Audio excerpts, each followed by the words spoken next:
नमस्ते बच्चों। कल के वीडियो में हमने बहुत तरह के कोण के बारे में देखा था और सबसे पहले वीडियो में मैंने बताया था कि रेखा गणित की सामान्य जानकारी मेरे वीडियो में दी जा रही है। तो गणित को मजबूत बनाने के लिए आपको बेसिक जानकारी की आवश्यकता है। तो आप जितने भी वीडियो हम देते हैं सभी को आप अच्छी तरह देखिए।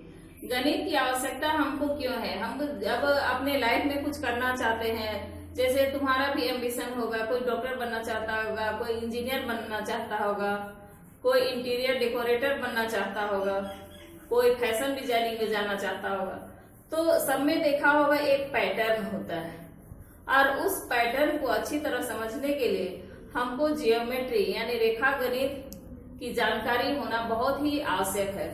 तो जब तक आपका नींव मजबूत नहीं होगा तब तक आप आगे नहीं बढ़ सकते हैं। तो प्रत्येक वीडियो को ध्यान से देखिए और घर में अपना प्रैक्टिस करते रहिए। आज हम कंपास की सहायता से विभिन्न डिग्री के कोण बनाना सीखेंगे। तो सबसे पहले हम देखेंगे 60 डिग्री का कोण कैसे बनता है। उसके लिए हम एक सरल रेखा खींच लेंगे और एक बिंदु डाल देंगे। अब हम कंपास के नोकीले नोक को हम क्या करेंगे, इस तरह से खींचेंगे। खींचने के बाद में ये जहां पर कटान बिंदु है उसको क्या करना है, सेम चाप से, चाप को घटाना बढ़ाना नहीं है, इस तरह से आपको खींच देना है। खींचने के बाद स्केल से इस कटान बिंदु को क्या करेंगे, मिला देंगे।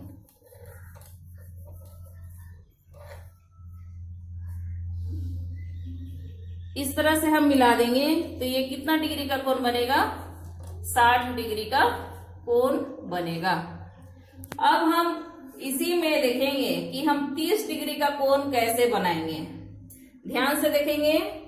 पहला था हमारा कितना डिग्री, 60 डिग्री का। दूसरा देखेंगे हम 30 डिग्री का। 30 डिग्री का 60 डिग्री का आधा कितना होता है, 30 डिग्री। तो इस कोण को हम समद्विभाजित करेंगे। एक चाप लेंगे यहां से और दूसरा चाप ये जो कटान बिंदु है वहां से हम काटेंगे। अब ये कटान बिंदु को हम क्या करेंगे, आगे की ओर बढ़ाएंगे।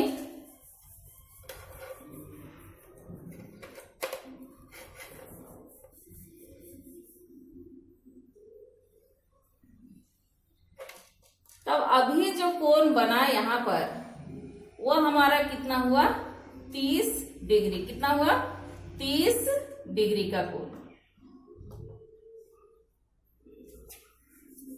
आगे हम देखेंगे 15 डिग्री का कोण। 15 डिग्री का कोण हम कैसे बनाएंगे, जब हम 30 डिग्री का आधा करेंगे तो कितना होगा, 15 डिग्री। तब हम इस 30 डिग्री को भी डिवाइड करेंगे।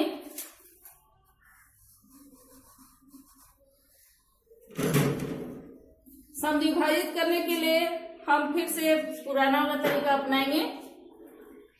एक चाप हम यहां से काटेंगे और फिर दूसरी बार यहां से लेकर के हम काटेंगे। तो हमारा कितना बनेगा, 30 डिग्री का कोण बनेगा। हाँ, तो हम क्या किए थे, 30 डिग्री को डिवाइड किए। एक चाप यहां से काटे और दूसरा चाप यहां से काटे तो 30 का आधा कितना डिग्री हुआ, 15 डिग्री। तो हमारा कितना डिग्री का कोण बना, 15 डिग्री का। और इस तरह से हम मिला देंगे तो यहां से यहां आ गया हमारा 15 डिग्री। तो अभी हमने क्या क्या देखा, 60 डिग्री का कोण बनाना। 60 डिग्री का कोण बनाने के लिए हम क्या किए, पहले एक चाप लिया और फिर काट दिए। एक बार कटान बिंदु हुआ 60, उसको हम समद्विभाजित कर दिए तो आ गया 30। 30 को फिर से समद्विभाजित कर दिए तो आ गया हमारा 15 डिग्री का कोण। 120 डिग्री का कोण। 120 डिग्री का कोण हम कैसे बनाएंगे, ध्यान से देखिएगा, बहुत आसान है। जैसे हम 60 डिग्री का बनाए थे, 60 का दुगना कितना होता है, 120। तो इस तरह से आप स्केल से फिर से एक लाइन खींच लीजिए और बीच में डॉट डालिए। फिर कंपास की सहायता से कंपास में ध्यान देना है कि ये जो नोकीला है और आपका पेंसिल का नोक है दोनों बराबर होना चाहिए, तभी सही बनेगा। तो हम यहाँ पर इस तरह से चाप काटेंगे। हो गया। अब ये जो कटान बिंदु है वहां से एक बार हम काटेंगे। एक बार काटे थे, कितना बना था 60 डिग्री, और फिर एक बार काटेंगे हम, कितना बनेगा 120। यहां से हम लाइन खींच देंगे।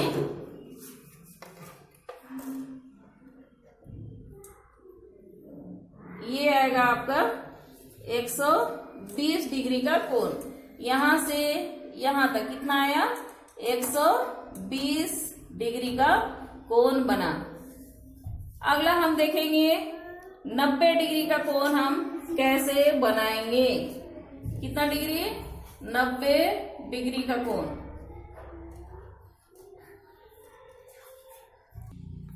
अब हम 90 डिग्री का कोण बनाएंगे। 90 डिग्री का कोण बनाने के लिए सेम प्रोसेस है। इस तरह से चाप खींचो, पूरा दोनों लाइन टच करना चाहिए। देखो इधर भी टच किया, इधर भी टच किया है। अब हम क्या करेंगे, जो कटान बिंदु है वहां पर चाप को रखेंगे, इसका नोकीला भाग से इस तरह से करेंगे 60 डिग्री। फिर एक बार काटे, कितना आया 60 डिग्री, 60 60 120। हमको बनाना कितना है 90। अब 60 का आधा कितना होगा 30, यानी 60 में 30 जोड़ेंगे तो होगा 90। अब यहां से यहां हमारा 60 डिग्री, हम इसको समविभाजित करेंगे। एक बार चाप रखेंगे, ध्यान से देखेंगे, इस चाप को हम आगे बढ़ाएं इस तरह से।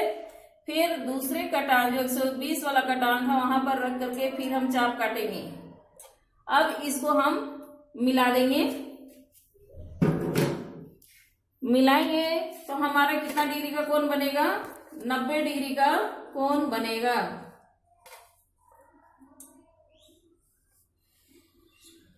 ये हमारा बना 90 डिग्री का कोण। आगे हम देखेंगे 45 डिग्री का कोण। 45 डिग्री का कोण।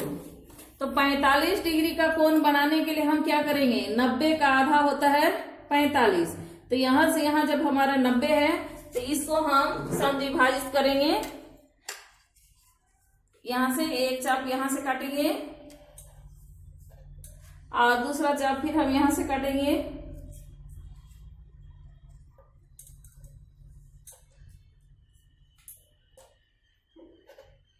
ये हमारा आएगा 45 डिग्री का। यहां से मिला देंगे हम।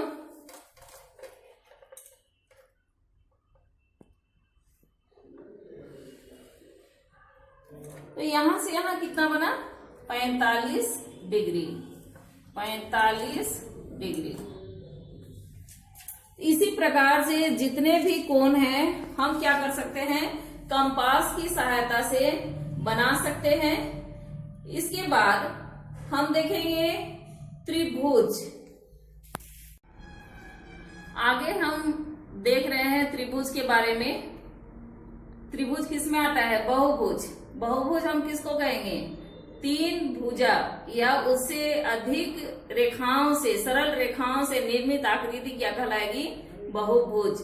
3 या 3 से अधिक सरल रेखाओं से निर्मित आकृति बहुभुज कहलाती है।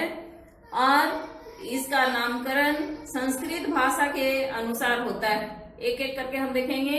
यहाँ पर है त्रिभुज। त्रि मतलब 3, भुज मतलब भुजा, जिसको हम ट्रायंगल भी कहते हैं। ट्राई मीन्स 3, एंगल कोण।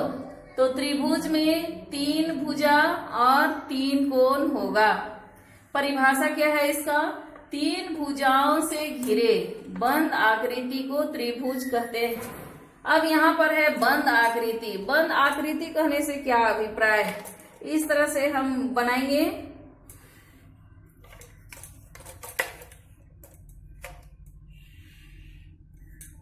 नाम हम दे देंगे इसको ABC।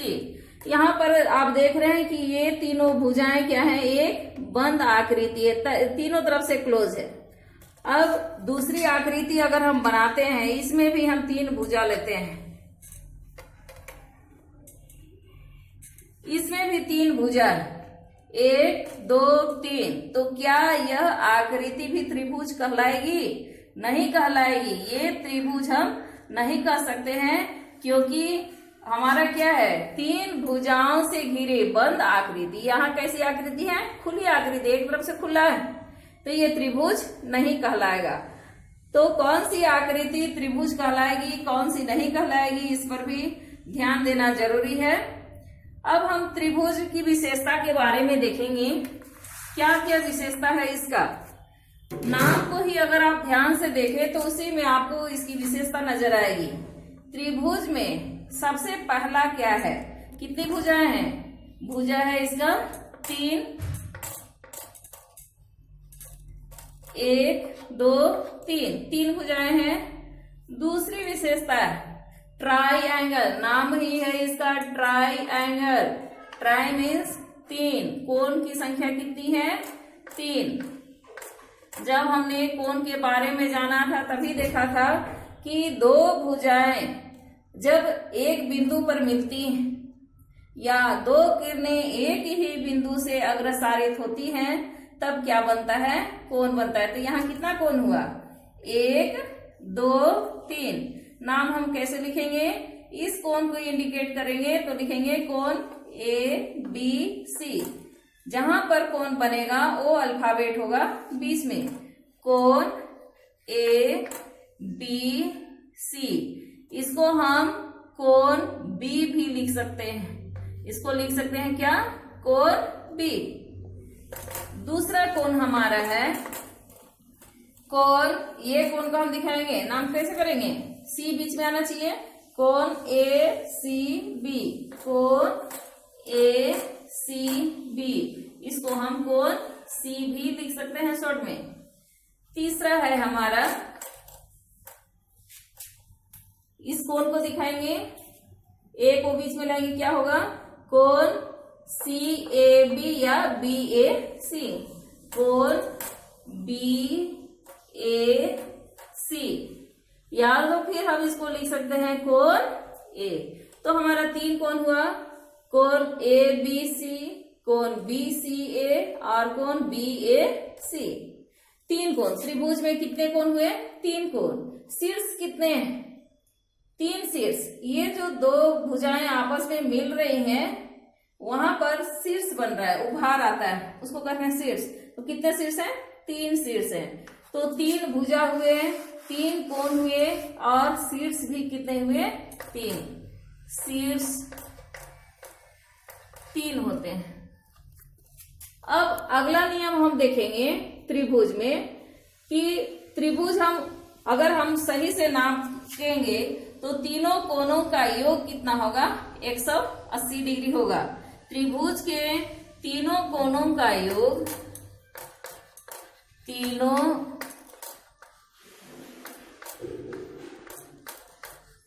कोणों का योग, योग मतलब जोड़, तीनों कोणों का मान को जोड़ेंगे तो 180 डिग्री होगा। यानी कोण A प्लस कोण B प्लस कोण C बराबर 180 डिग्री। तो तीनों कोण को जोड़े तो कितना आ गया? 180 डिग्री आ गया। आगे हम इसी में देखेंगे कि बाहर का जो कोण है,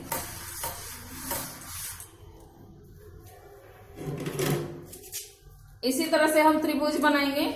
बहुत बार सवाल में आता है, थोड़ा सा ध्यान देने से आप कभी गलती करेंगे नहीं इसको।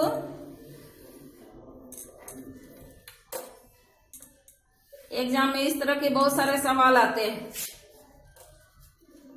A B C D। अब ये जो भुजा है BC को कहां तक बढ़ाया गया है? D तक बढ़ाया गया है। मान लीजिए इसको हम नाम देते हैं X, और एग्जाम में आता है हमको X फाइंड आउट करने के लिए। इसके इधर हमको ये दिया हुआ है 60 डिग्री और ये है 55 डिग्री। तो हम x का मान कैसे निकालेंगे? इस कोण को हम कहते हैं बहिष्कोण या बाह्य कोण। तो त्रिभुज के किसी भी बहिष्कोण या बाह्य कोण का मान अभिमुख अंतः कोणों के योग के बराबर होता है। क्या होता है? बहिष्कोण का मान अभिमुख अंतः कोणों के योग के बराबर होता है। यानी x बराबर 55 डिग्री प्लस 60 डिग्री कितना आएगा?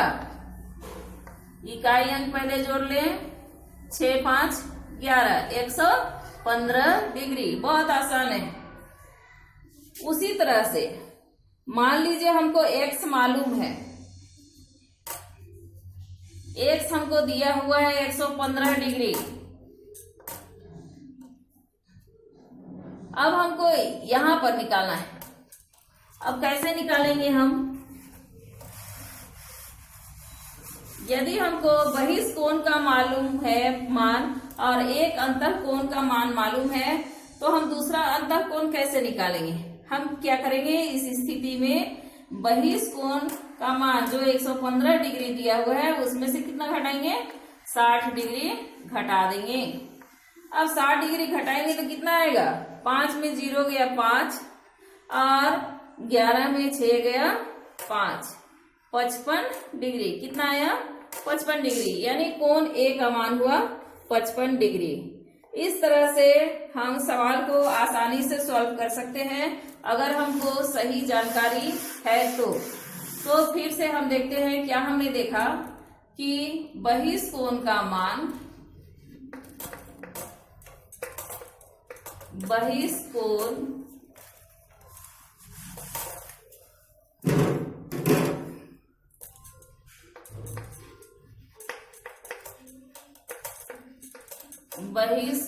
का मान अभिमुख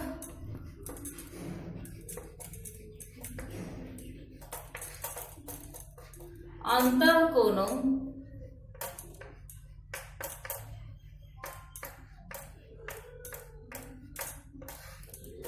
के योग के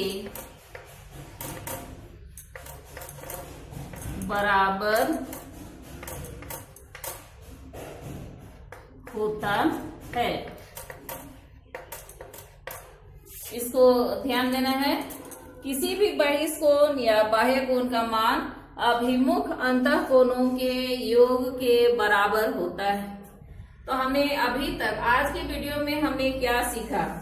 हमने सीखा त्रिभुज के बारे में कि त्रिभुज किसको बोलेंगे? 3 भुजाओं से घिरी बंद आकृति को क्या कहते हैं? त्रिभुज कहते हैं।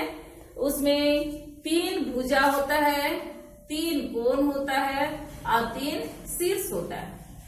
फिर हमने देखा कि कैसे कोण का नामकरण करेंगे और तीनों कोणों को जोड़ेंगे तो कितना आएगा? 180 डिग्री, यानी 2 समकोण। फिर हमने बहिष्कोण का मान निकालना सीखा और अंतःकोण का मान निकालना सीखा। बहिष्कोण का मान किसके बराबर होता है? अभिमुख अंतःकोणों के योग के बराबर होता है। आज के लिए धन्यवाद। कल के वीडियो में हम देखेंगे त्रिभुज का वर्गीकरण हम किस प्रकार से करेंगे। धन्यवाद।